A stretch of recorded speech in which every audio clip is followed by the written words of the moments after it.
The AWARE project's aim is to balance the public conversation about psychedelics, spread accurate information, and give a new face to psychedelia. We feel that this change will occur through connection and relationship, one individual at a time. We are calling on everyone whose lives have been improved through the mindful use of psychedelics to educate themselves and become ambassadors for the psychedelic experience. Show those around you that people who use psychedelics mindfully cross all social, racial, economic, and political boundaries. Thank you for coming. Thank you all for coming. This is, I can just feel the buzz, the energy. It's been lovely to be with this family, really. That's how it feels to me. Thank you, Ashley, for the invitation. Thank you, Nana, for this lovely space. I was already lost in some of the artwork here. It's beautiful. So I'm going to run a PowerPoint presentation because I like to talk with pictures and data, but there'll be some interesting things. It's not all data, so we'll have questions and a time for discussion. And my good friend Rak Razam is here, who is so I'll get into our Terra Incognita project as we move along. So let's see if that starts up. I'm going to walk you through this PowerPoint that I gave last year at the Science and Non-Duality Conference with new data and some changes appropriate for this audience. So I've been exploring shamanic states of consciousness, I guess since as a teenager. And I grew up in Mexico City, and so I've had contacts with shamans for over 40 years probably, and sampled some of their medicines and participated in ceremonies with them. And of course, I'm a neuroscientist. I have a PhD in neurophysiology, 1980, so I go way back. And I have to admit that there's always been an interest in what are these molecules doing in our brain, because the experiences are so profound and so rich. And I think that that was really the driving force that got me into all this. I can trace it all the way back to being 18 years old and smoking my first joint. And I was just blown away. I thought, what did this just do to me? How does a plant have chemicals that can change your perception in this way? So, and then of course mushrooms and other lovely plants that we all love. So next, just start walking the slides. Yeah. Maybe somebody else. Okay. So these are some of my favorite books. I've actually met Christian Rasch in Palenque in 1996, and I never got to meet Albert Hoffman. I wasn't able to go to his 100th birthday, and of course he passed. But next. Okay, so I threw this in here because I was at a International Society for Neurofeedback and Research conference in 2006. And I meet this lovely fellow who says, have you ever tried Salvia divinorum? And he just caught me completely unaware, and I said, actually no. He says, well, we're having a little Salvia party up in my room tonight, so you're invited. And I happen to have my EEG equipment. It's this little portable Russian-built amplifier. And so I was with another colleague, and he said, Juan, bring all your EEG equipment. We're going to do a session here. We're going to do an experiment. And I thought, yeah, what an opportunity. This could be, breaking new ground. So, indeed, we did a QEEG on a test subject, and everybody was astounded at what we were observing there. And then we were all arguing about whether it was all artifacts, and we saw something like this, these long, slow oscillations, and, what could that be? And our subject went in a deep, altered state, And then as he started coming out, his EEG started to look like the baseline. You first do a baseline recording, 5 or 10 minutes, so you have something to compare. And then everybody was, let's do it again. See if we get the same effect. So our test subject was up for it. So he took a second big hit. And voila, we saw all of the same things on our EEG. And so that got us excited. Now we've got something here. All right, well, it turns out these slow oscillations are due to temperature changes. And how I finally figured that out after years of asking people what's going on when this is hot flashes. Because I have had women that are having menopause hot flashes, and you see this, and when the hot flashes end, this goes away, and when they're having another hot flash, it shows up right away. And so what I think is going on, and you also see this sometimes with DMT, is there's some, these are skin conductance changes having to do with, changes in our autonomic nervous system, sympathetic and parasympathetic.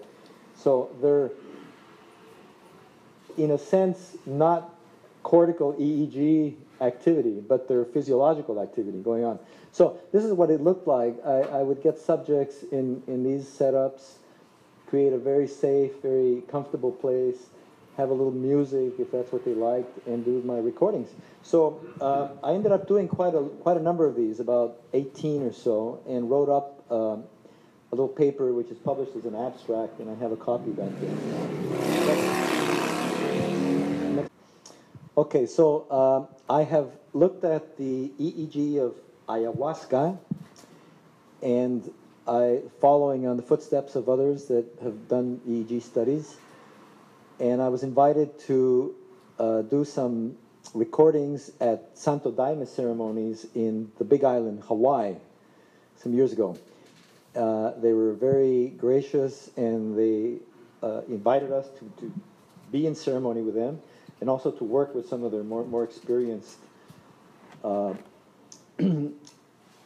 members of the Santo Daime Church, who were very willing and interested, and had wearing a cap for 3 hours, and I was able to work in a small little room that was connected to the ceremonial center, so they felt they were still in ceremony, but we weren't disrupting the ceremony, we were on the side.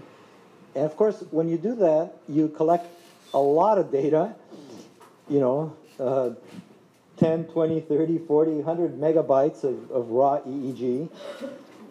And it's kind of a daunting task to sort through all that and analyze it, because the ayahuasca journey, as you probably all know, has phases. It has peaks, and then it levels off, and then it kicks you up again. And so you have to take data at different time points throughout the whole experience. And so I've done that, and I've analyzed it, and I have some very valuable data there. And then when I started to study what others have done before me, I've learned that everybody has found something different. And I have some of the original papers, and I've talked to some of the scientists who actually did the work. And it's not a surprise, because ayahuasca is a complex brew, and it's not always made the same way. There's different potencies, there's different varieties of vines. The setting is very important, the dosage, the experience of the person drinking, etc. So there's lots of variables. Now, the people in Barcelona, Jordi Rivas' group, they're pharmacologists, and so as good scientists, they decided to sidestep all of those problems, and so now they have produced a capsule which contains concentrated, ayahuasca preparation, lyophilized, so it's freeze-dried, and they know the dosage, and so they can give people precise dosage and basically do a scientific control study. But the data that they've reported is not terribly interesting and surprising.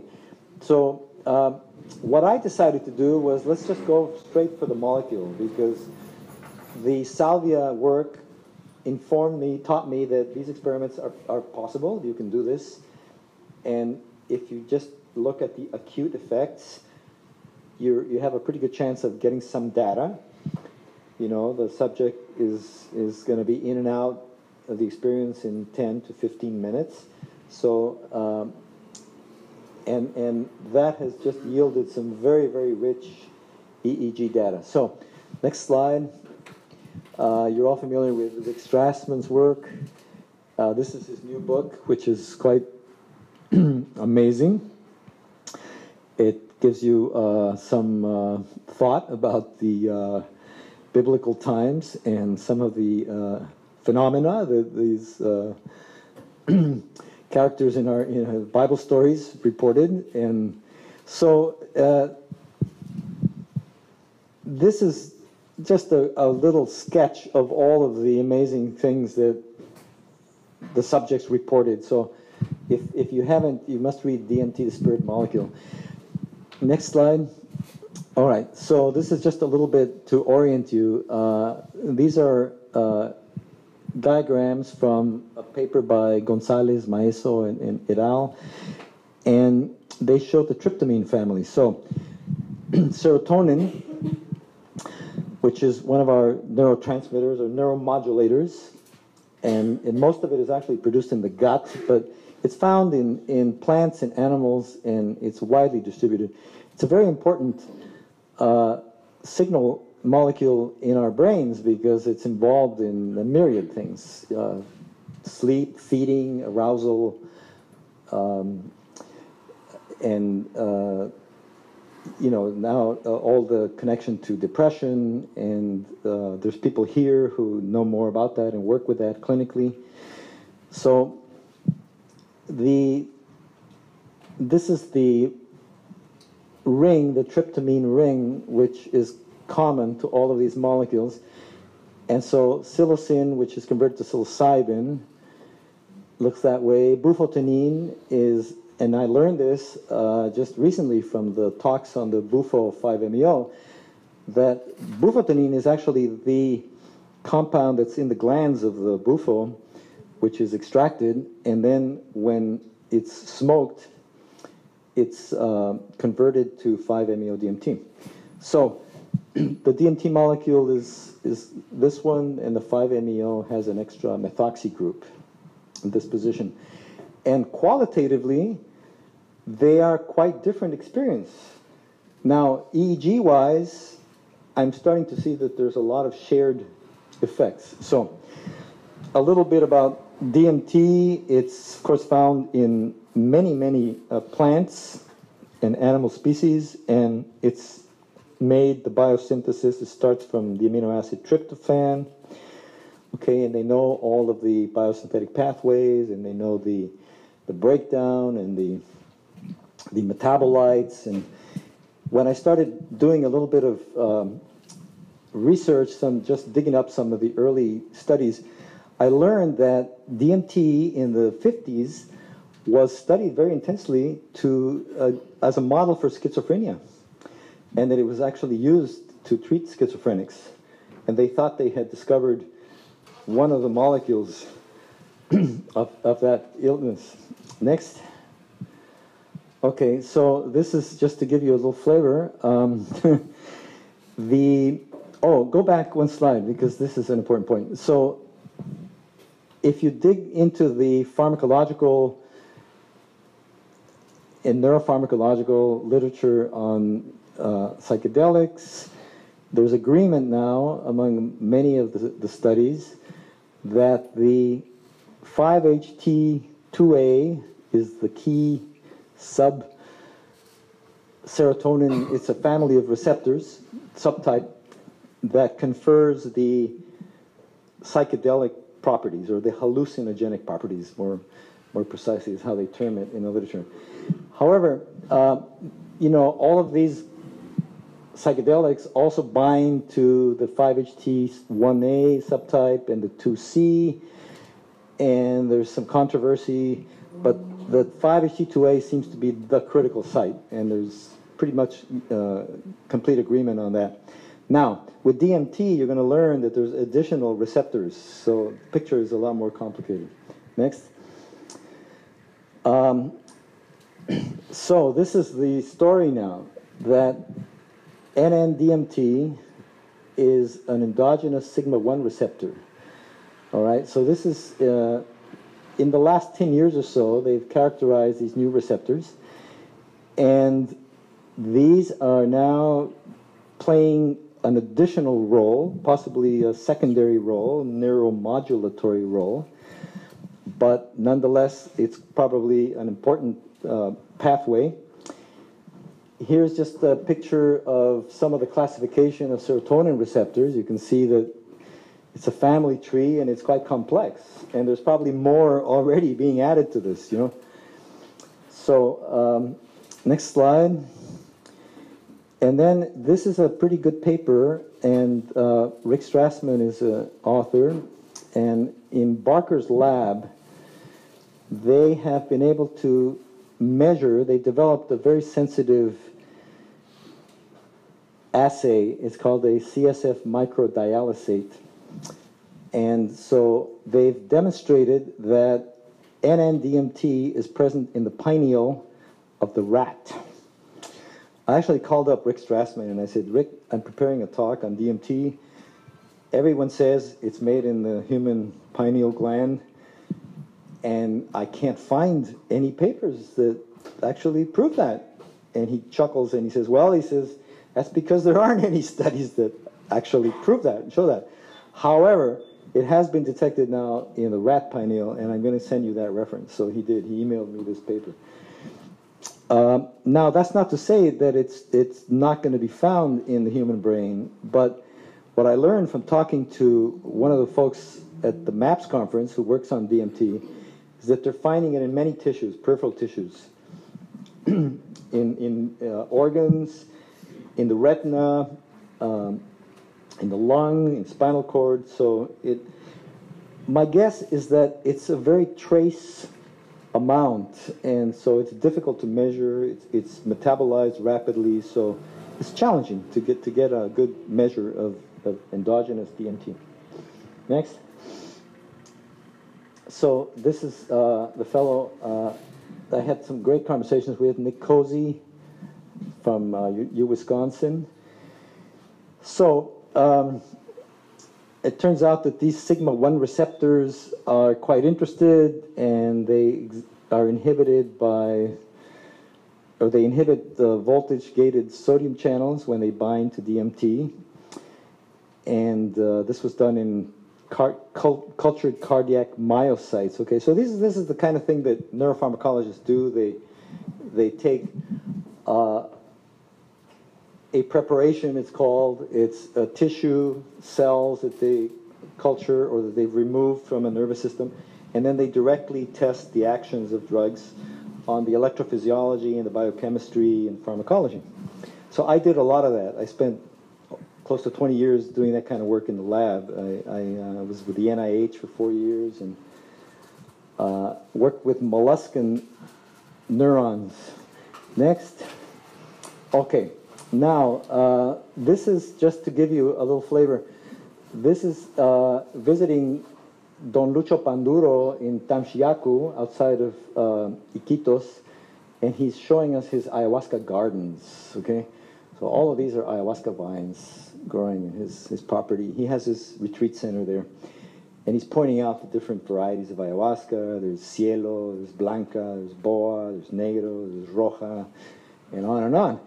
And then, you all know this, but this is the other admixture. This is the DMT-containing plant. It's called Psychotria viridis, chacruna, and there's another species too, cabrerana.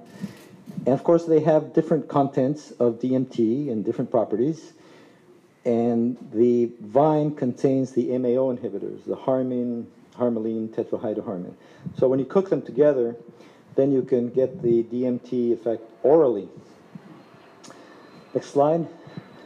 And this is just one of the ceremonies that I did with Don Lucho, and yeah, it was absolutely fantastic. This guy was talking to the birds all night. Seriously, there were some birds that were part of our ceremony, and he was having this conversation, you know, both ways.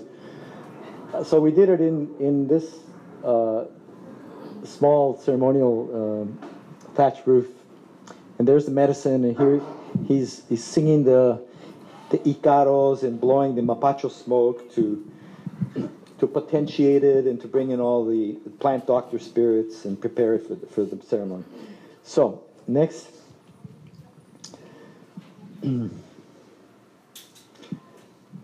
Next slide. Yeah, great.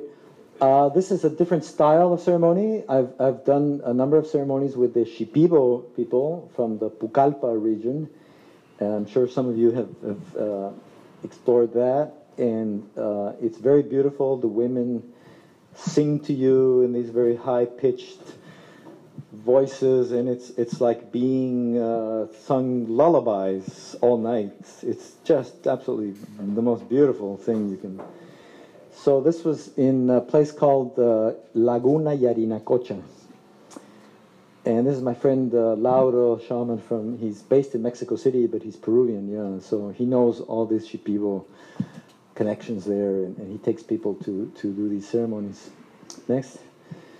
Okay, I had the very good fortune of meeting Pablo Maringo before he passed away, just a few months after this. This was at the Soga del Alma Iquitos conference in 2009.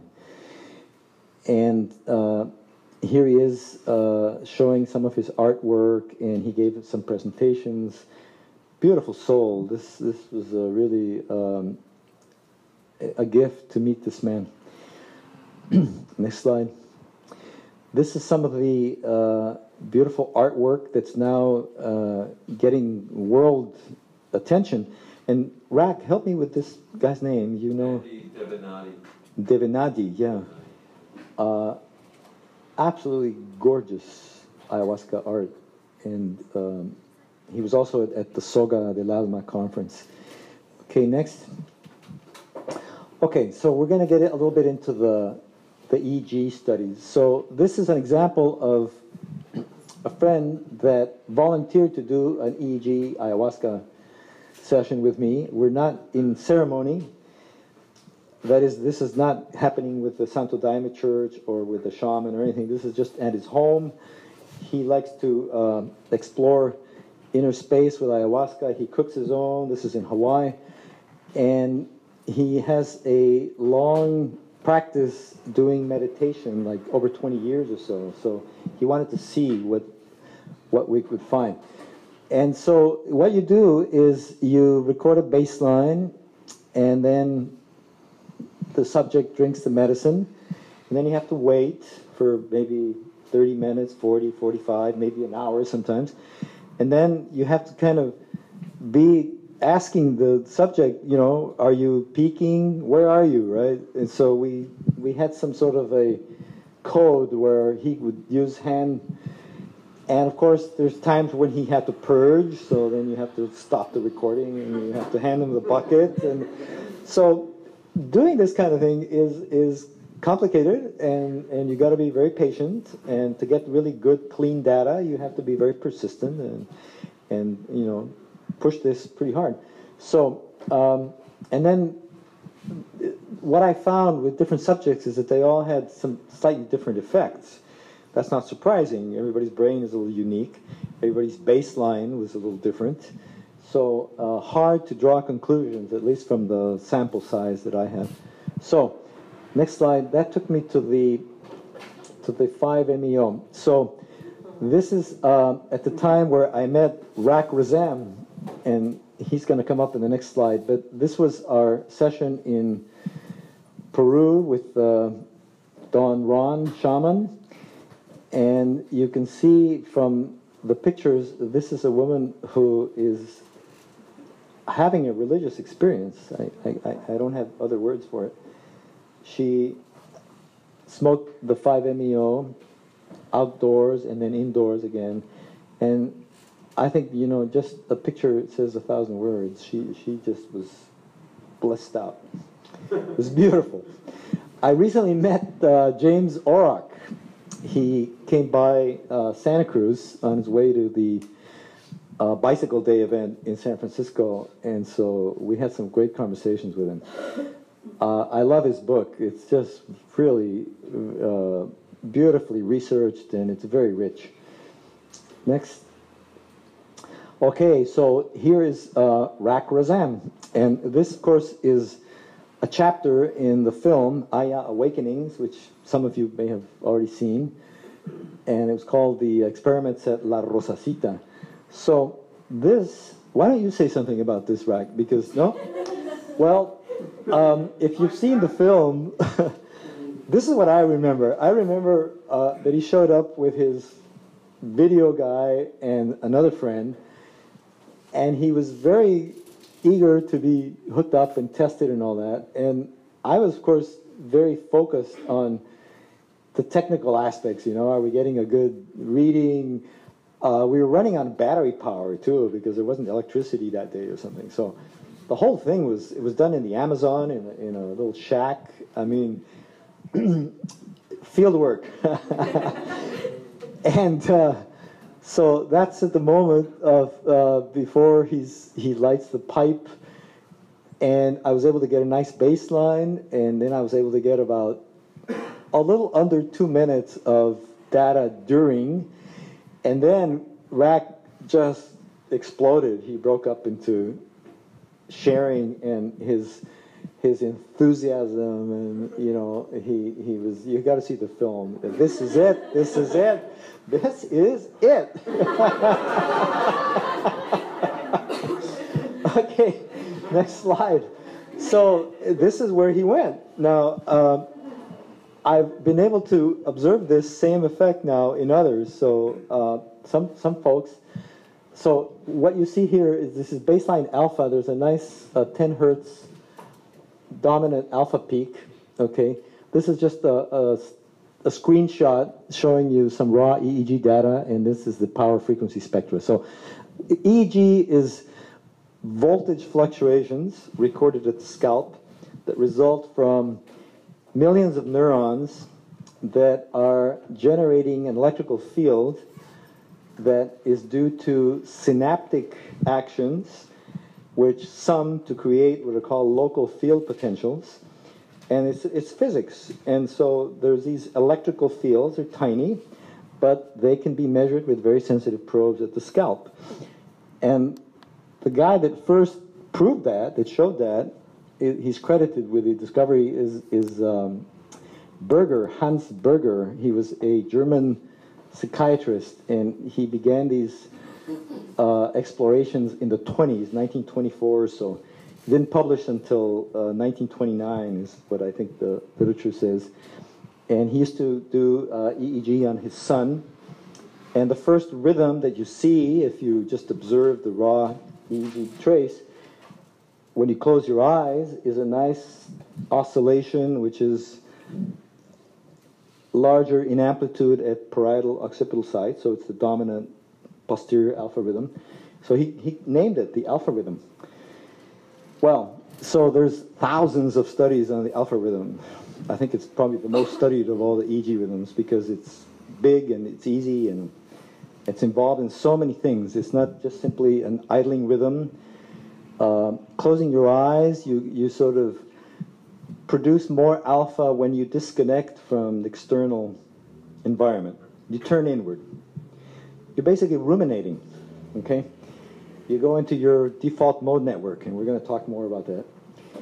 And the minute that your attention goes external, the alpha starts to diminish or it blocks, and when you open your eyes, it blocks, or it should block. If it doesn't, then the neurologists get nervous. And some people also produce alpha with eyes open, but generally it's attenuated. So, long story. What happened to Rak's alpha rhythm is that it shifted into theta now. You see this? And so now he's around 7.5 hertz. Most of the theta shifts that I've recorded are between 7 and 8 hertz. It seems to be that's the spot where the theta expresses. And of course here there's muscle contamination, so this isn't a perfectly clean EEG, and you can see that by looking at this. This is caused by this. So this has EMG because the person is moving, the person is tightening, the person is unable to just completely sit still and be relaxed. So But I have some data that's very, very clean. I've had some subjects, and they have been able to completely be just the ideal subject to do an EEG reading. Next, please. Okay, so in 2013, at the MAPS Psychedelic Conference, I presented some of this data. I had a poster session, and Rak was there. So we sort of had a re-encounter, and here he is with me, and we're taping the experience that he had in Iquitos, and I'm explaining the data to him, and this kind of rekindled our interest in let's pursue this and do more of it, and maybe this is where you started thinking about terra incognita. All right, so next slide. Okay, so these are some other subjects that I tested back in 2006 in Iquitos. And this is what's called a difference map. So what you do, the software allows you to do all this, is you can record a baseline, and then you compare it to the treatment, and what you do is you subtract the baseline from the treatment. And when you get blue, it means that the treatment had less of this band. This is the alpha band, and this doesn't even look focused to me, or not too much. But in this case, most of the effect happened in the alpha and delta bands, okay? And so that's one way to prove that the alpha is one of the principal bands affected. Next slide. And then this was the 5-MeO, also done, this was a little later in 2009. And here's an example of, you see the scale up there? It reads 40 at the very top. That's microvolts squared, is what's called the power. And then this is frequency in cycles per second, hertz. So her nice 10 hertz alpha peak collapsed. Now the scale here reads 10.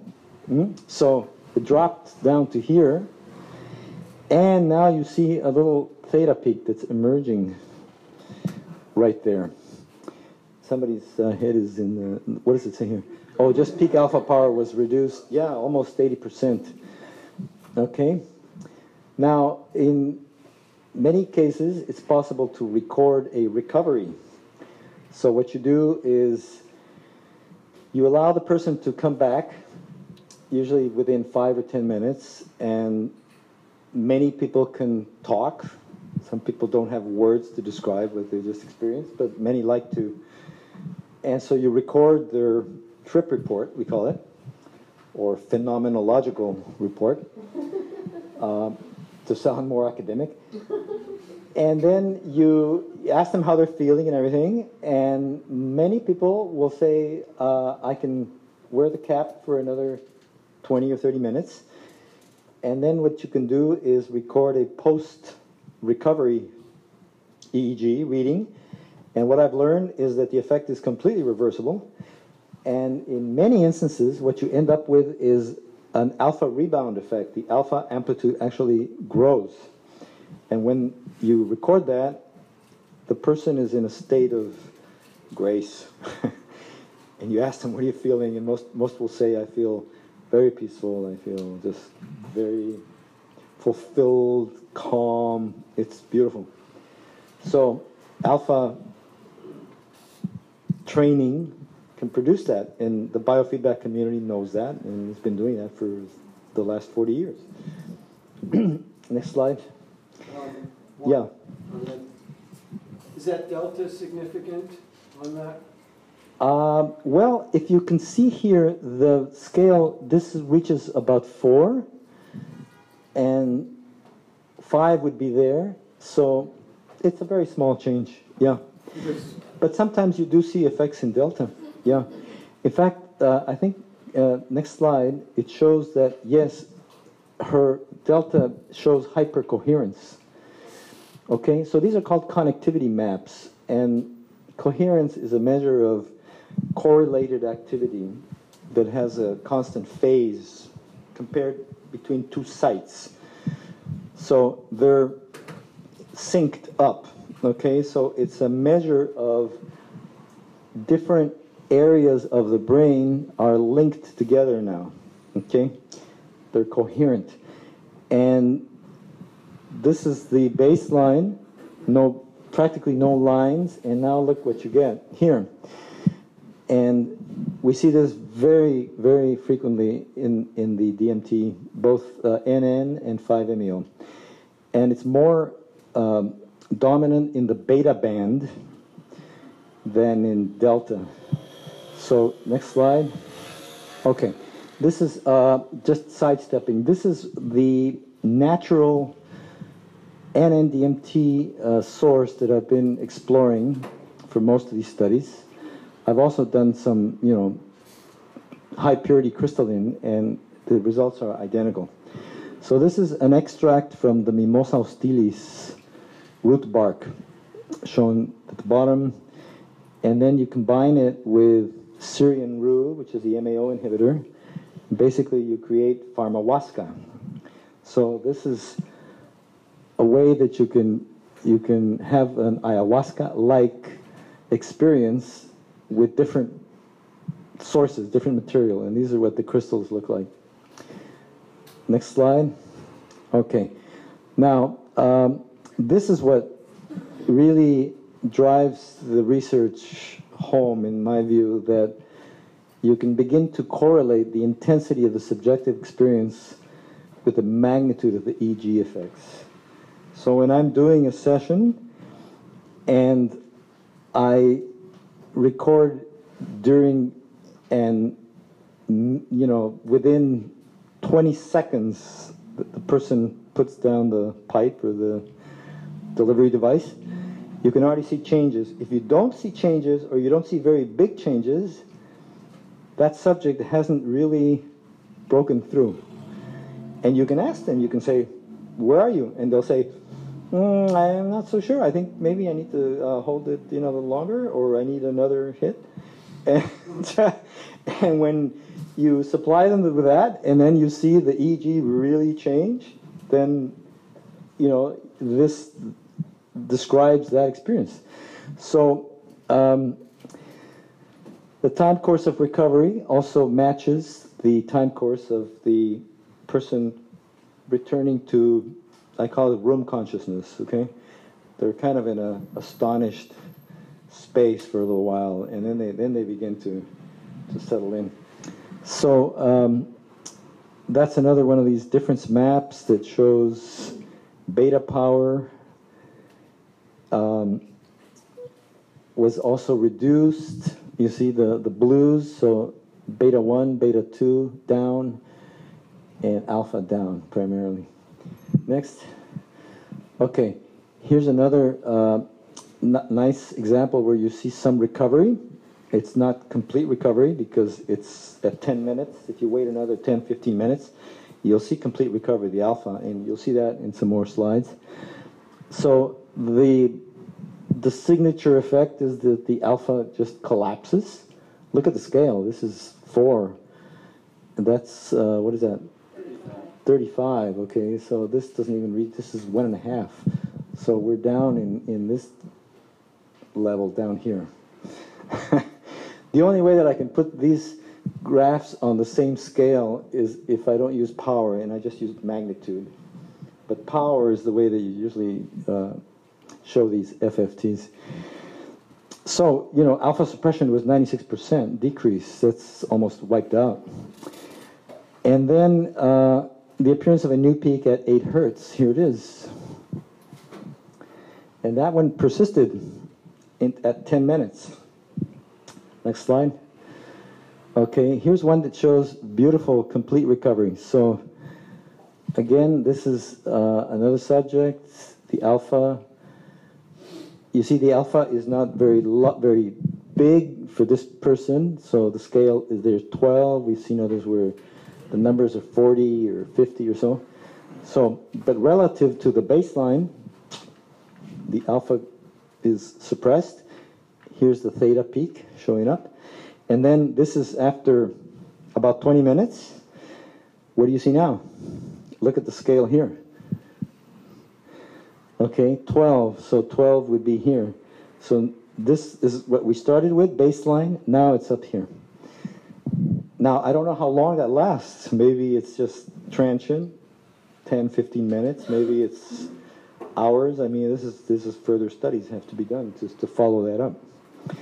But the universal sharing with when you are observing this rebound alpha is that the person is feeling really good. Next slide. Okay, here's one with the 5-MeO. Oh, did this one, wait, hold this one. Okay, so this is another one where the alpha collapses and then full recovery. In this case, we are very close to the original. Look at the numbers here, 120 and 100. So when you see this is pretty exciting because, first of all, it tells you that these molecules are not seriously messing up your brain. You know, your EEG is changing consistent with a profound change in your state of consciousness. The EEG recovers. To me, that signifies that it's a very rapid action. Its molecule binds to receptor and becomes quickly removed, inactivated, but triggers a whole host of cascade of complex interactions. The sigma-1 receptors, the trace amines, all of that.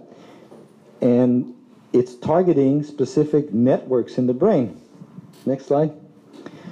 Okay, this is quite a convincing coherence plot showing you the amazing hypercoherence across all bands. All right? But you see more of it happens in the beta band. And this is what has been reported for ayahuasca as an aside. And you can also see changes in the gamma frequency around 40 hertz. And then this is partial recovery. All right, so you see how these lines are starting to go away and look more like that than this, although this one remains in hypercoherence. But we started out with a bit of hypercoherence. Okay, next. All right, so this is one example of increased gamma. And this is just showing you some parietal and occipital sites in the back. And so I'm looking at the band between 30 and 40 hertz. And you can see that at all the locations, it's amplified. This has been seen in ayahuasca also. And this is, to me, one of the most exciting recent findings in cognitive neuroscience. You can induce lucid dreaming by stimulating subjects at 40 hertz with transcranial AC stim. It's a paper in Nature Neuroscience from a group in Germany. And I think there's a link, because what is an ayahuasca or a mushroom trip is you're kind of in a lucid dream state for hours, right? You're aware that you're having visions. You're not sleeping. You can open your eyes and visions go away. Sometimes they don't, but you know, most of the times you can, and you can change them too, with music and with movement and with breathing, and we're learning all these different things that you can do now to navigate these experiences. So that, I think, is a link that is going to lead to breakthroughs. Next slide. Okay, so ultimately the EEG is just a measure of oscillations recorded at the scalp, okay, but they're produced in different regions of the brain. So brain science is now in a very advanced, sophisticated place. The science of connectomics, basically showing all the networks and how they're all interconnected and how they all play roles in our consciousness and in our tasks and basically having a brain and being a human. So this network has received a lot of attention, the default network. So it's set of brain regions showing robust task-related deactivations. So when you have somebody in an fMRI and you ask them to just close your eyes, do nothing, don't meditate, don't go to sleep, don't do a math problem, don't do tasks, don't engage in any visualization, just allow your mind to just wander. The default mode network kicks in, okay? It has more traffic than all other networks, and it consumes more metabolic energy to run in the brain. So it's hugely important. And what is it doing? It's giving us our sense of self. It is the neural substrate that makes us be able to say, we are in this body, I am Joe, I am Juan, the world is different, it's out there. It separates us from everything else. Now, what happens during meditation and psychedelics? Next slide. Well, we'll get to that one. The DMT, the default mode network activity is suppressed, and this is very exciting. This is just a table that I threw in that has some average threshold dosage for bufotenine and 5-MeO-DMT. This is from a book. These are different routes of administration. So this is the smoking. This is what we would do. Insufflation means you blow it into somebody's nostril, like the yopo of South American tribes. Have you seen that? They have a guy blast the other one who has a little pipe on his nostril, and so that's another blast of DMT right straight into the brain. So some of these numbers are, people argue and people debate them and so on. In all of the EEG tests that I've done, of course, we don't have a precise milligram dose because we don't know how much is really getting in. We take care to weigh the crystal and try and keep it as uniform as possible. But so there's a little bit of play in the dosage. Next slide. This was an opportunity to test the 5-MeO from the buffalo. You see, and it's found in these glands. And these two, I think, no? So this is, we have Annie Ortiz here from Baja, Mexico, in Sonora, who is really an expert medicine woman working with the toad 5-MeO in the treatment of addictions and other mental disorders. And you can talk to her. She has quite a resume of work with this compound. So it was very gratifying to discover that a little theta peak appears during the bufo. And in this case, the alpha is down, but not by very much. But we had a nice theta peak, and then the recovery is complete at about 20 minutes. Yeah. On the other side, you showed that the theta peak was around 7.8, Mm-hmm. and this one's at 8. The Schumann resonance is 7.8 hertz, which is the electrical resonance of the Earth. Yeah. Is it possible we're tuning into the planet? Well, the 7.8 hertz is as you say correctly, is the principal frequency of the Schumann resonance, the Earth's electromagnetic resonance. I have studied this a bit. I have a device that entrains you to the 7.8 hertz. It's a scalar emitter. And for quite a while, there's been a lot of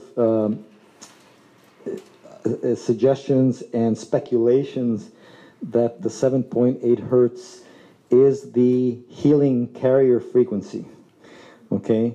And there's one study that directly addresses that with Jay Gunkelman, and we've discussed it, and I've of course helped him with some of the descriptions of in his paper and all that.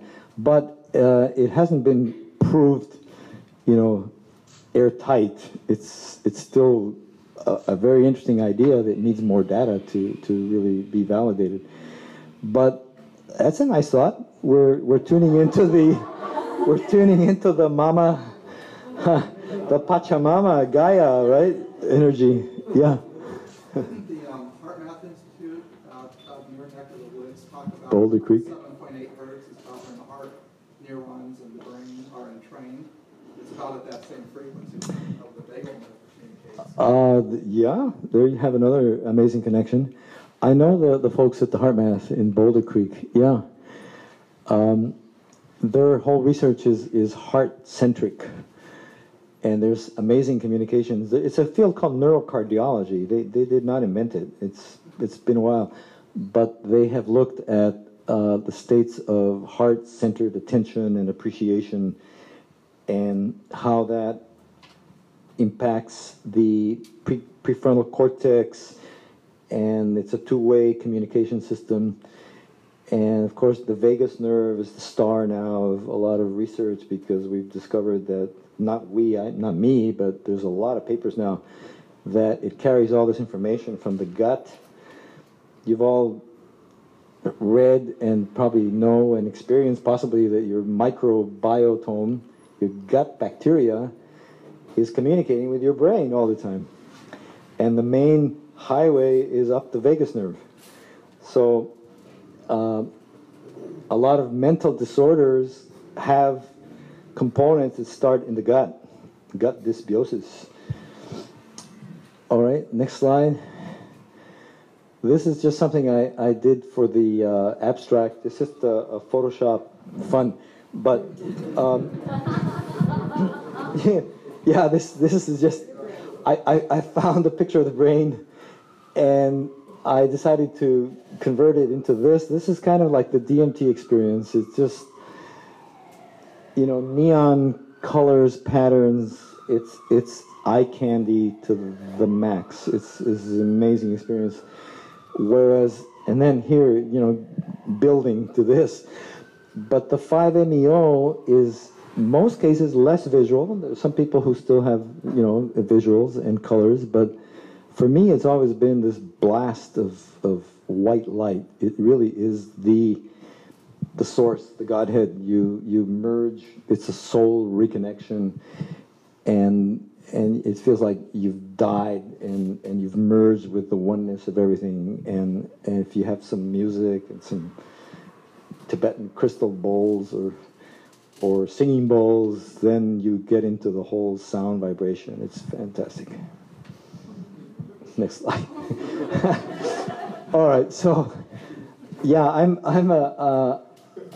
an explorer that also samples the medicine, because I think that if you really want to understand how these things work, you have to experience them, So this isn't just the scientific approach of being, objective and just recording a phenomena, but this is more participatory. Basically, this is like science and spirituality. It just merges right in.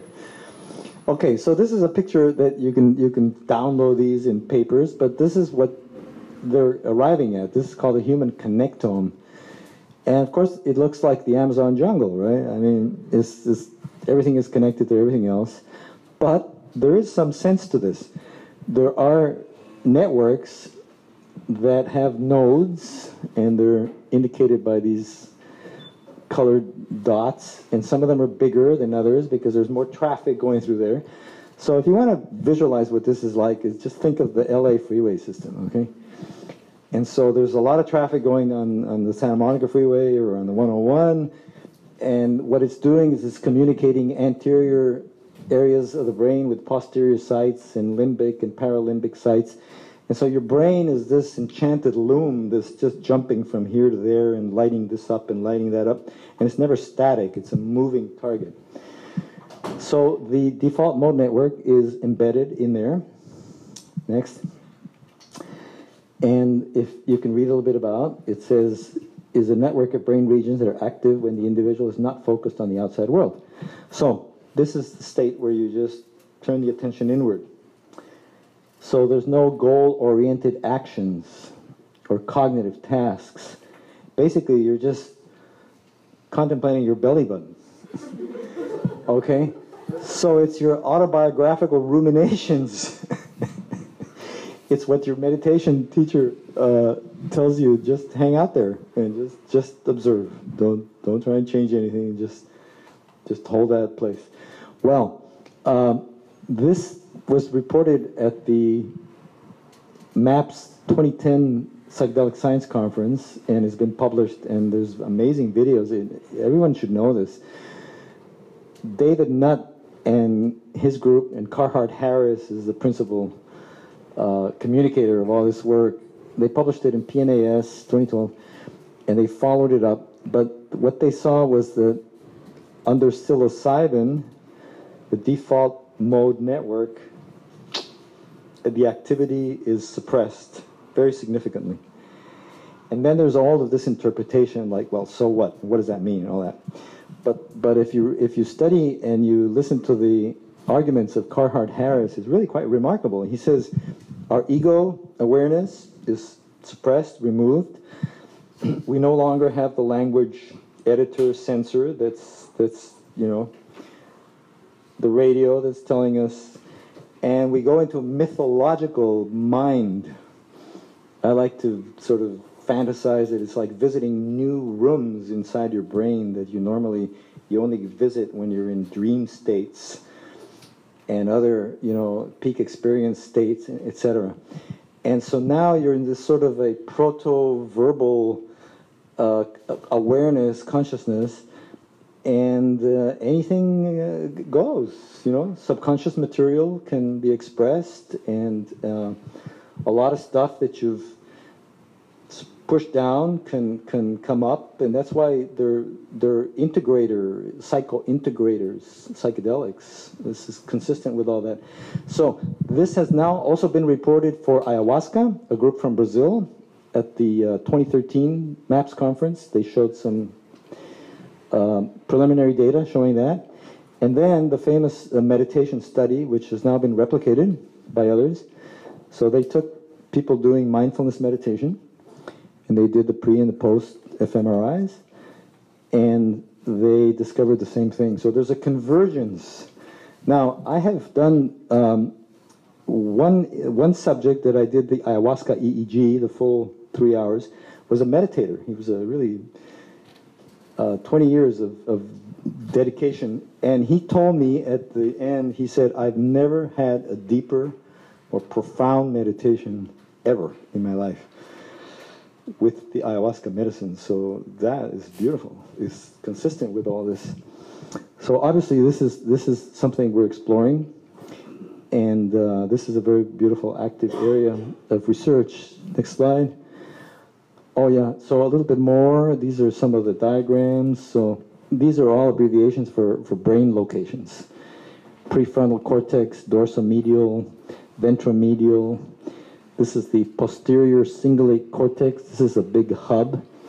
This is a real hot spot. It's back here in the parietal. So when this is dialed down, it affects the communication to all of these other sites. So this is like a really key spot. And apparently there are subsystems of the default mode network, and it's getting more interesting and more complicated. Science is always like that. You always discover more, and then you ask questions, and then there's more, and then it gets richer, and it's quite beautiful. So this is all a work in progress. Next slide. Okay, and then these are just taken from some of David Nutt's presentations. That's Professor Nutt. He's gotten into a lot of hot water because of his views on psychedelics and all that, and he got kicked out of Imperial College London. Now he's at Cardiff University. But his work is absolutely fantastic, groundbreaking, and now they're doing LSD, so that's the latest. So here it is. Here's a baseline, and this hot colors mean this is active, okay, fMRI, and then you look at the post-psilocybin, and look at that. It's gone cold. Shut down. This is what I like. This is MEG, stands for magnetoencephalography. This is recording the magnetic fields associated with the cortical signals. And it also shows a decrease, okay, in activity at some of those same locations. And next slide. And you can't see this because it's very small, but here's the alpha peak, okay? It's difficult to see, but 10 hertz is there, so you have to view it like this. And then pre and post, and you can see that before psilocybin it's red, and during psilocybin it's blue. Knocks it right down. And a placebo control didn't touch it. So that's consistent with the findings that I have from EEG, so I got excited when I saw this slide. I think I'm onto something. And then this is the default mode network, and the MEG study is by this group, if you can pronounce this name. It's in Journal of Neuroscience, 2013, yeah. So this is what an MEG scanner looks like, okay? There's one in San Diego. It's a squid magnetometers. It's a very complex and expensive to run and precise instrument. And it has an advantage that it can record the currents, that is the magnetic component of the electromagnetic signals that are tangential. The EEG is most sensitive to the field that is oriented normal to the surface, right? So you put your electrode sensor here and it picks up the field that's oriented in this way. This one can pick up lateral. So it gives you a more complete tomographic map of the electrical activity and magnetic activity. Okay, next.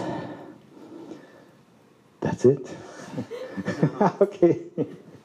So I hope I haven't snowed you with too much data, but I like data because data is the only way you make progress, right? You have to you have to do the experiment, you have to measure it, and then you have to figure it out and interpret it and then report it, and then you go to the next step. So this is the work that's been done over years. Now with Terra Incognita, we have a real group effort and a focus.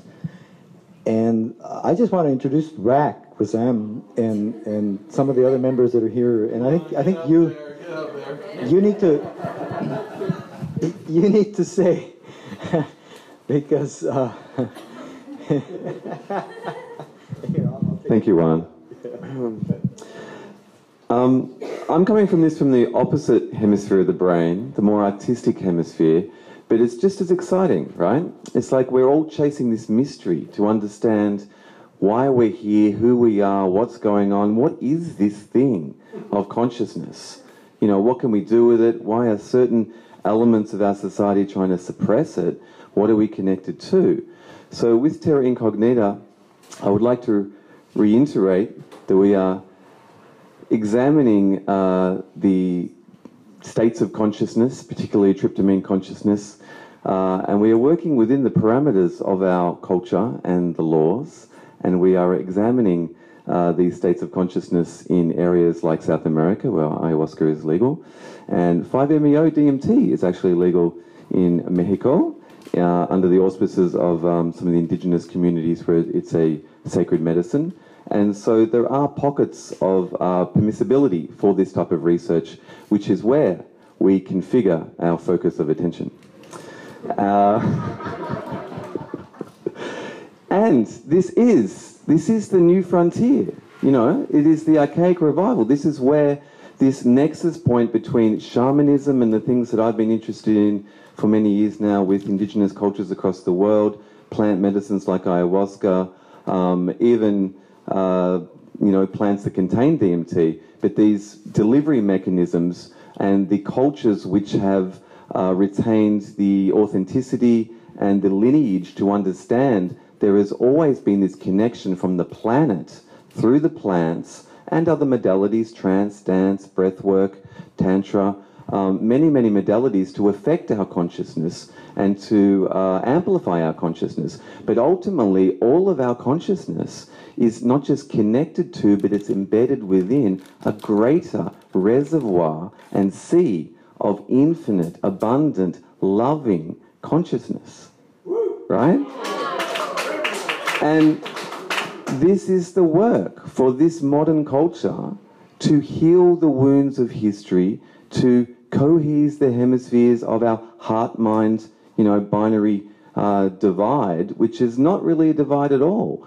It's coming back into cohesion, and to do this work of the soul, to really anchor this, and to realize that that reservoir of larger consciousness is alive and sentient, and I believe loving, and it is working through the vehicles of our bodies and minds and souls, and it's interconnecting. It's a network. It's no longer about the hierarchies that history, his story, has established to conserve and to steal and to take from the larger reservoir. It's about this cycle of consciousness that we are now in these times, which many of the world mythologies and peoples, tribal peoples, are telling us is coming full circle. We're coming full circle to this time which comes around again and again and again and again. And we go through a golden age and a fall and an iron age and these things.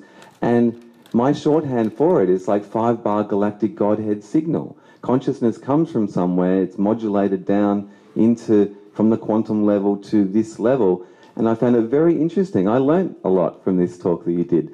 This Schumann resonance was very interesting for me. And this idea, because I feel like as a experiential journalist or whatever cover story I have for the things I do, is that really I'm learning how my innate abilities to work with the mind and the heart and how they work in unison. And when I go into shamanic spaces, how not just to navigate those spaces, but to intuit and to feel that larger reservoir, which feels back at me, you know? And there's something in it, this idea that we connect to the earth, and the earth connects to the solar system, the sun, and through the sun, the solar system, and then the galaxy, and the galaxy to the universe. And it's an interconnected web of life, like the sacred geometry tells us, like so many indigenous cultures which share this iconography and share these modalities of shamanic modulation of consciousness, not just for random recreation, but to connect to the divine.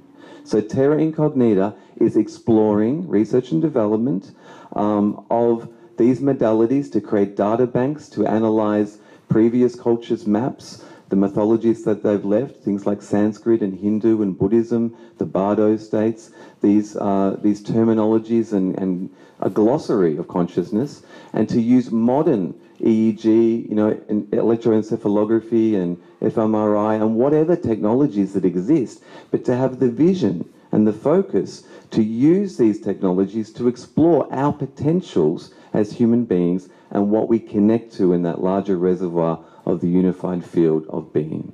And so if you are at all interested in this field of being, join us.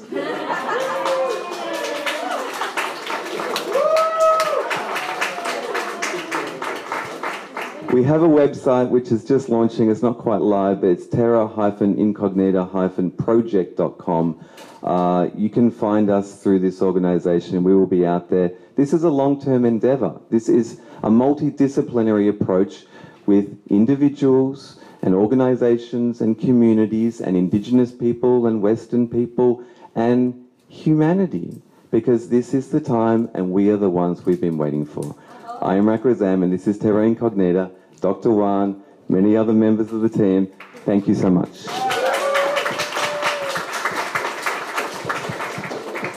That was perfect. Yes, I want to invite Amy Ortiz, who is sitting back there. Annie, pardon me. We just met at the Erie San Francisco meetup event, and tell them what you do, please.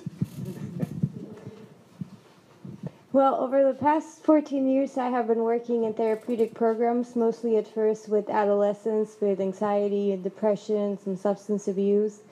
And then over the last couple of years, I had the opportunity to work at an ibogaine clinic where we worked with people that were undergoing a detox treatment to abstain from continuing their opiate use, and on some occasions methamphetamines and alcohol as well. And so while there, I had the opportunity to combine or actually to integrate a 5-MeO DMT experience in the form of the toad medicine that comes from Sonora endemic to that area where I'm from. And I saw some pretty amazing things happen. I saw that in a way it seems to be addressing the dysregulation that happens at the level of the ANS, or the autonomic nervous system, so not even just in the brain, but actually how the spinal cord connects to everything in the body. And how, even though maybe not a large percentage of people have an acute, strong form of PTSD, we all have some form of trauma. And especially addicts, the things that they put themselves into as well, they have a lot of trauma. And so I see that with the combination of ibogaine and the 5-MeO-DMT, what seems to happen is that the root, the ibogaine, resets physiologically the nervous system. And then the toad medicine does the energetic reset afterwards. And not just the energetic reset, but it seems to me that also these autonomic nervous system, we have a brain in the spinal cord, and that's our central nervous system. And then through the spinal cord, we have all these nerves that go out and connect to every organ, every gland, every tissue, everything in our body. And just like Dr. Juan was saying, the brain has always been the main focus of attention, but now we know that actually the heart and our gut send a lot more information up to the brain, and nobody's really looking at that.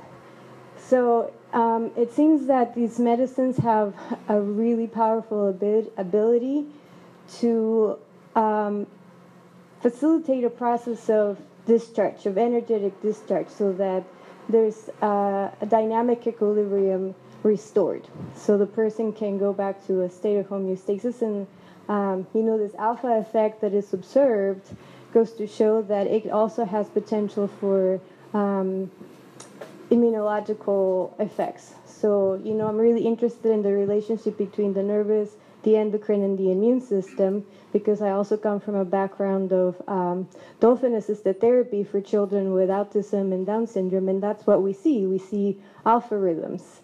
And so, this is a really exciting time because the medicine is here. And so I'm no longer at this ibogaine clinic, but I will continue to do this work in different forms. And so thank you, Dr. Juan, for inviting me to get up here. We met last week at a conference in San Francisco, and I was able to share a little bit about my work. So really busy last few weeks, and hopefully really busy next month, doing great work, documenting, measuring, research to generate knowledge. Thank you.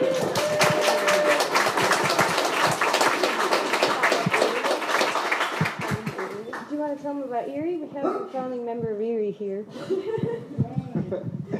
Hi, my name is Alan. I was one of the co-founding members of ERIE, which stands for Entheogenic Research, Integration, and Education. And that's up in San Francisco at a school called CIIS, California Institute of Integral Studies. It's one of the few transpersonal schools that's still left that bridges the world of Western psychology and either indigenous medicine or Eastern yogic philosophies. And there's a website, erie.org, or erievision.org. So there's a speaker series. We do integration groups that are open to the public.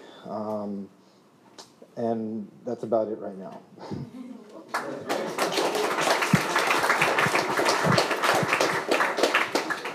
Thank you. This is a time for questions, comments, discussions. Yes.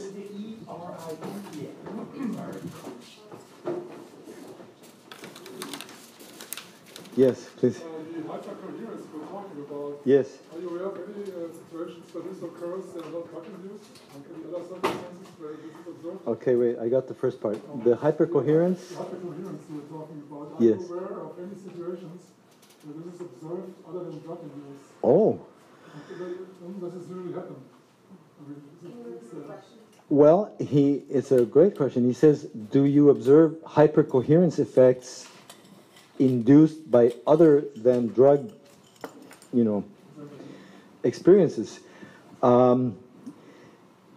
There's a whole field of quantitative EEG that's focused on coherence, and when I have a clinical EEG side. Okay, I work with head injury and ADHD and people with anxiety disorders and that. And so you often find hypercoherence in the clinical population.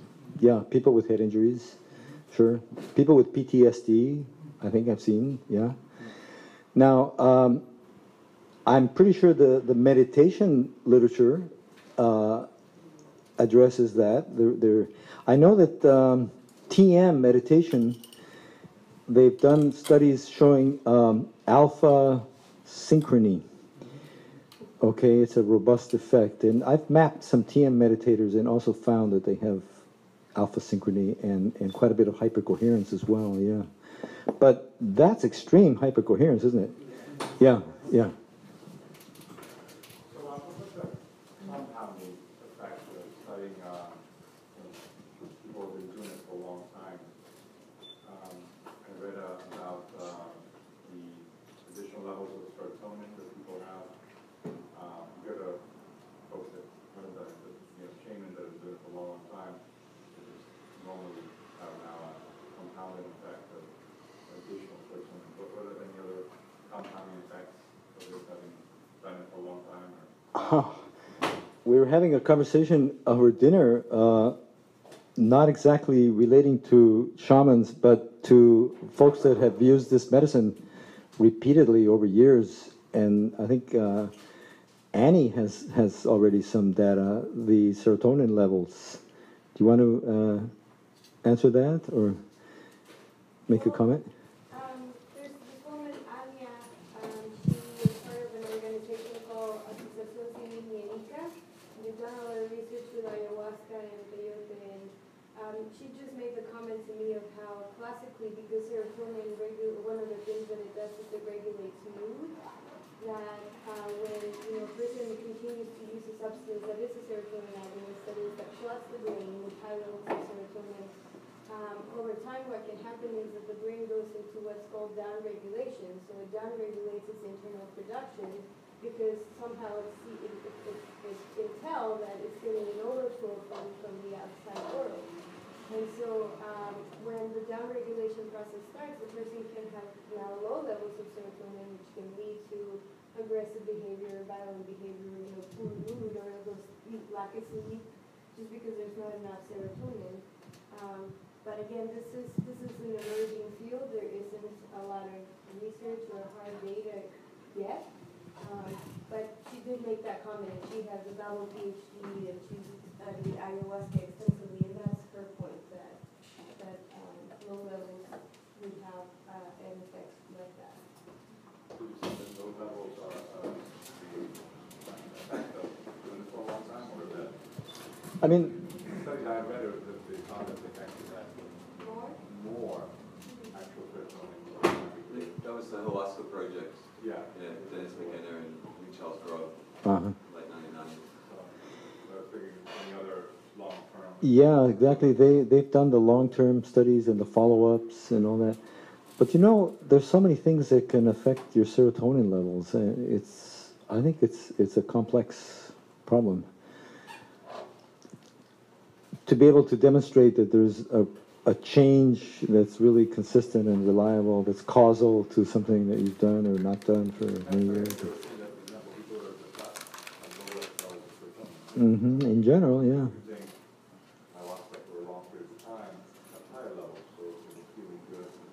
There's also community members using ayahuasca regularly, say weekly or so, in the integrated period with their community, and there's that community support. So it wasn't just a variable perhaps of the serotonin, but in the right setting, the community would support to reinforce those levels of serotonin.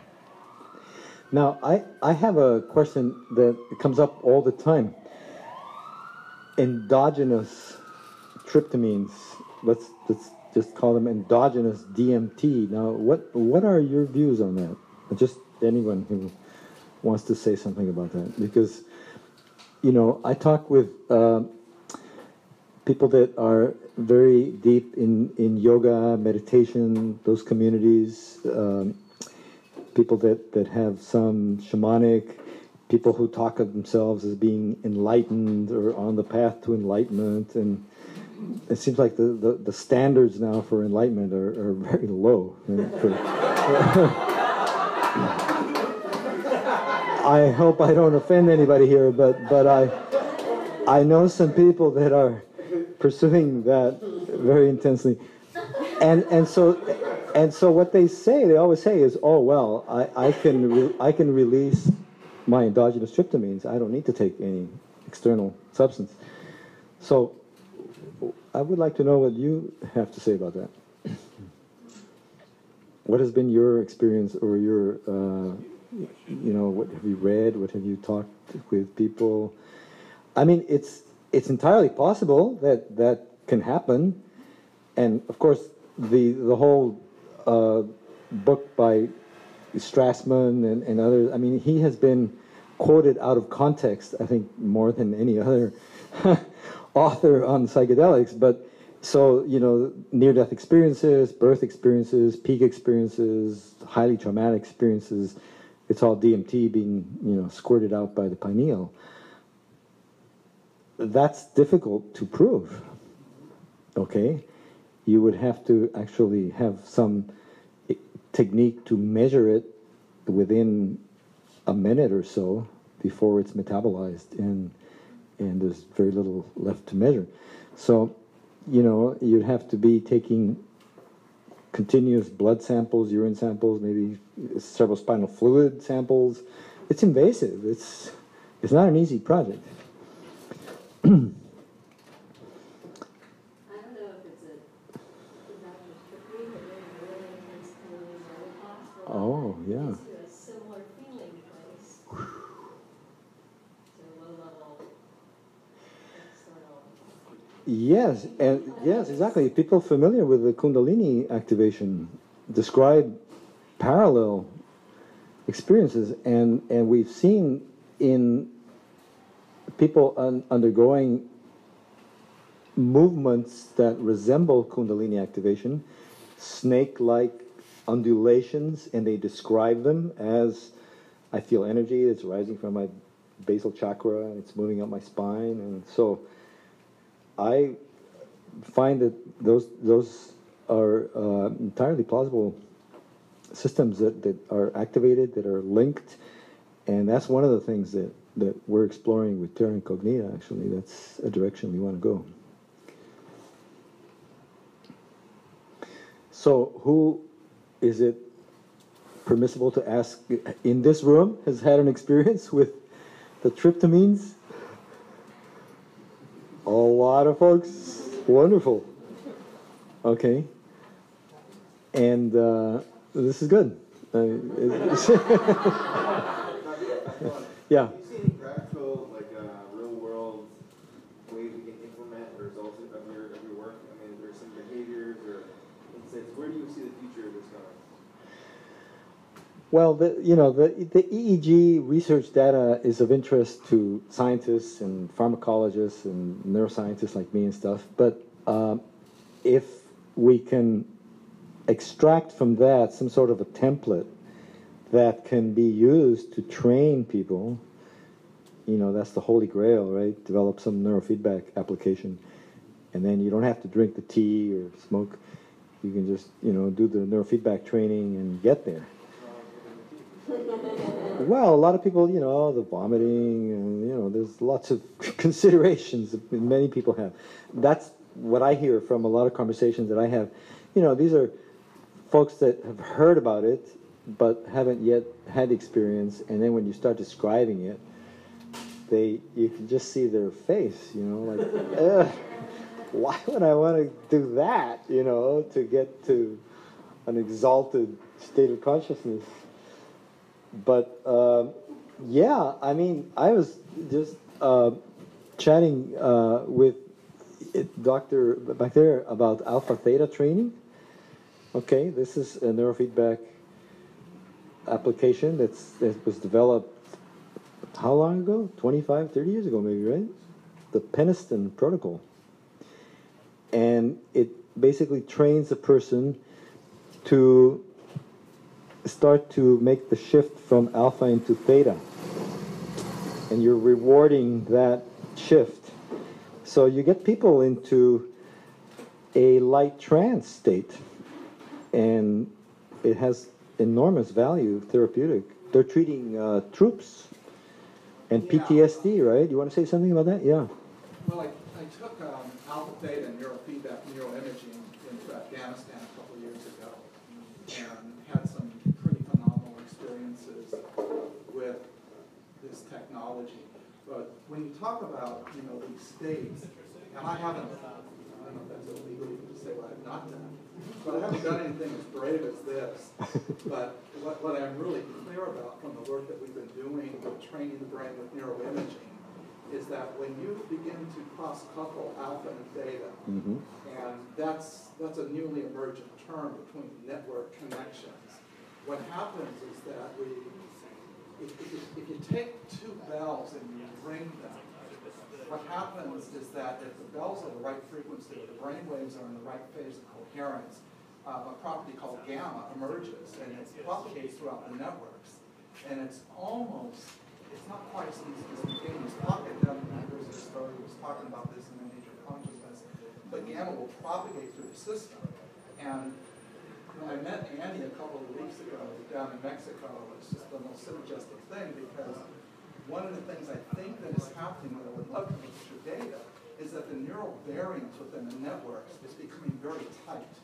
You're taking a structure of the mind, which is loosey-goosey, and if you reduce the variance, neural variance, you make extremely efficient communication. Yes. Extremely efficient communication, the Q300 wave, the N100 wave, which are the precursors of consciousness. And if you can train that while you're under DMT, or if you were to do alpha theta training while you're under the medicine, if you imagine like a snow globe that you're shaking it out, what you're actually doing is you're turning the landing lights on for consciousness to reorganize itself along extremely efficient parameters. The 1/f distribution, which is kind of the power law of the EEG, the power law of the universe. So you have very, very, very low frequency, high amplitude waves doing a perfect law of that can't speak expression. And I really think that this stuff, when combined with active neural training of active networks, is going to propel human consciousness to places we've never been before. Without doubt.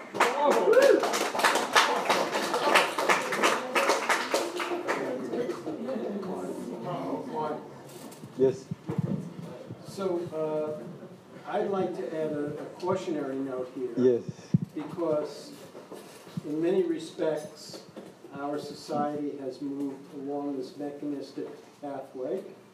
And I think a lot of the problems that we have in the world today are because of that kind of single-focused goal of producing results.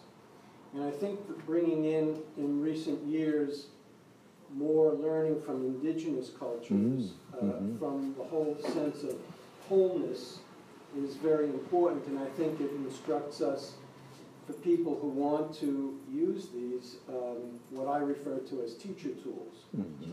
And I believe that if we don't want to get caught in that mechanistic process, which I think is a dead end, we have to approach these teacher tools with great reverence. Yes, very nice. And we need to recognize that they are certain spiritual gifts to us, and within that context they hold a lot of promise. And I think if you start to, I think we have tremendous tools from a mechanistic perspective, including to some degree neurofeedback, which I've been involved in research in. And I think we have to be very careful about how we approach this. Otherwise, we get caught back into the today's major paradigm, which is a more mechanistic paradigm, which is not a holistic paradigm. And it could have devastating consequences if we are not careful in that respect. Yes, I fully agree. It's we don't want this to turn into an app. The apps are, your iPhone, you know. But this is interesting. The medicine, and when you take it in ceremony with indigenous people, it's absolutely a sacred experience. It's a sacrament, and it's beautiful to experience it. I mean, that's the real deal. Something that I ran into some years back when just sort of talking about wanting to do this research and stuff, ayahuasqueros would say, why do you want to do that? You're crazy. What's the point? I mean, why do you want to try to understand something that's so spiritual, so rich, as brain activity? Well, you know, I'm the scientist. I'm curious. I study the brain. To me, this is what allows me to experience everything that I experience. So, if that's changing my perception in a profound way, it has to be changing my brain activity, and I want to know more about it. But this isn't stuff for everyone. But I'll say this, that in recent years, there has been a surge of interest in what I call now psychedelic brain science. And it's not just David Nutt's lab and others, but there's more and more groups jumping in and already doing the work. And probably right now, as we speak, there's papers that are already submitted and in press. So it's moving forward rapidly. I'm wondering if you have like a one-page summary for non-scientists about all this that you can email me that I can share with people about the conclusions that you've drawn about these medicines or teaching tools. I love that because I heard everything you said and I understood maybe 5% of it. Yes. And I've been studying this stuff for a while and experienced a lot of it. Yeah. But I'm not a scientist. Yeah. And I'm really interested in the benefits of these medicines and how they help people. Well, and being able to explain that in a really simple way. There's the clinical side of this. They're great tools for therapy, and I don't use them necessarily in that way. I'm not a therapist. I'm not a clinician. Right. I'm interested in how I use them in ceremony. In describing that. Well, I think the science is, in one sense, valuable because if you mention some of these substances to the medical community, the first response that you get is, oh, you're harming your brain. It's obvious. Why would you ever want to do that? That's foolish. And so I'm educating doctors now, in some cases, and saying, well, look, I don't think there's evidence to show that, actually. It's you can produce a lot more harm with prescription medications, right? All the pharma legal stuff that, we're now discovering that long-term effects of most psychiatric medications are quite serious and deleterious.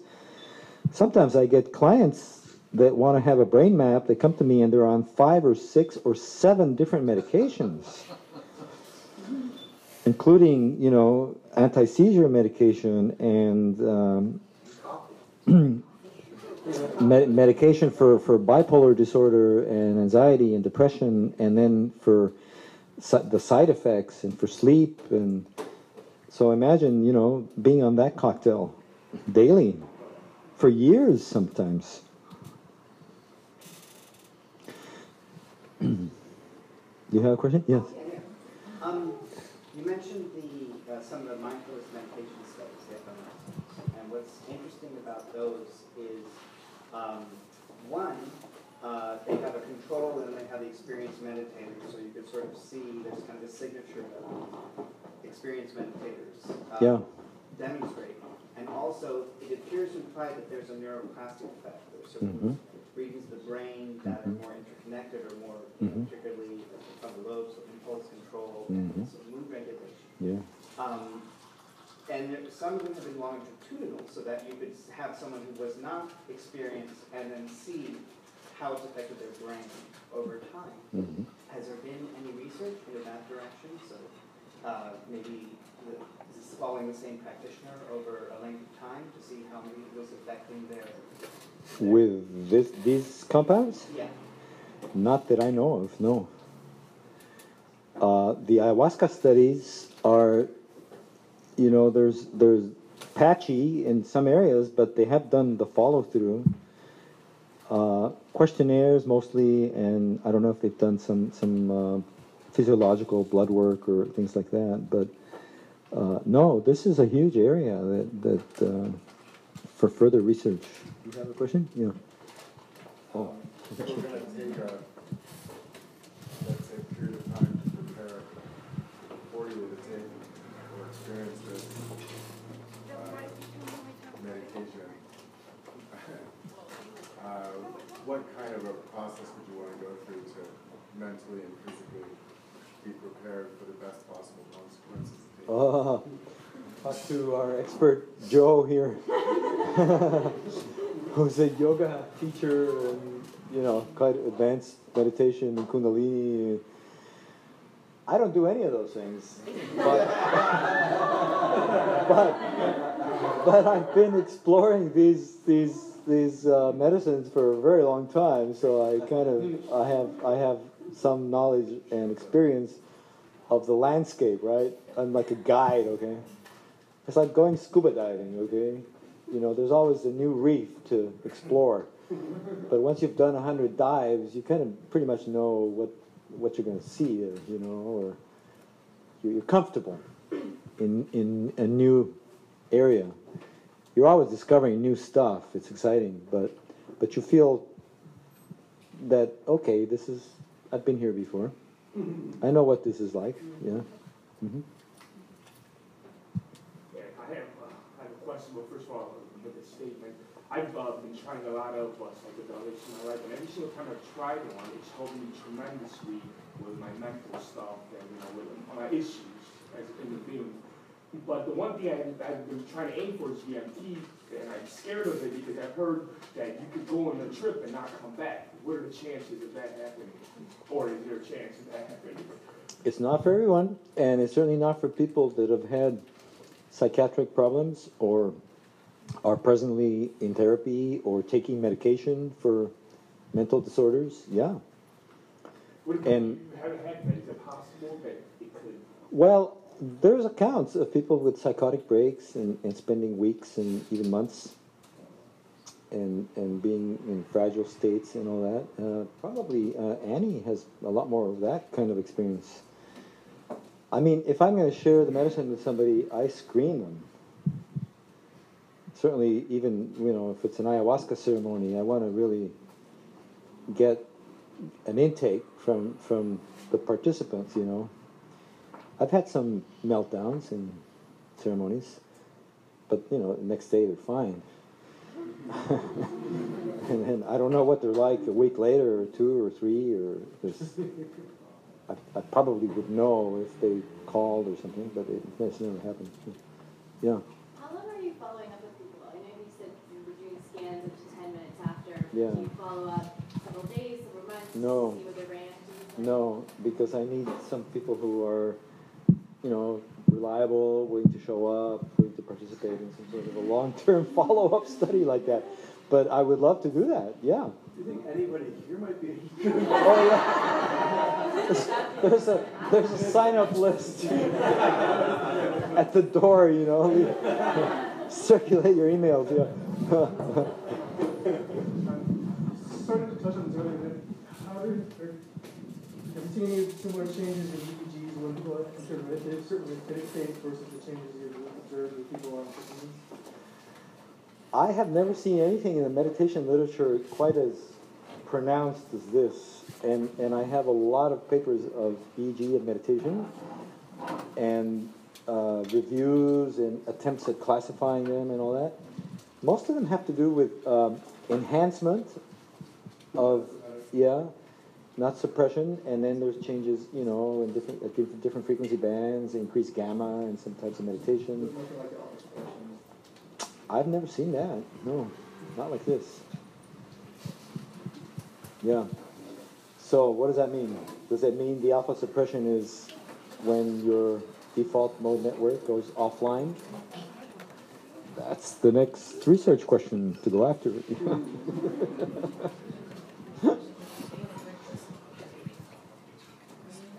What a wonderful group. I give yourselves a hand because, you know,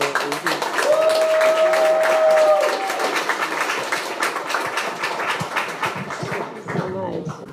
Thank you, Dr. Wan. Okay, one more round of applause.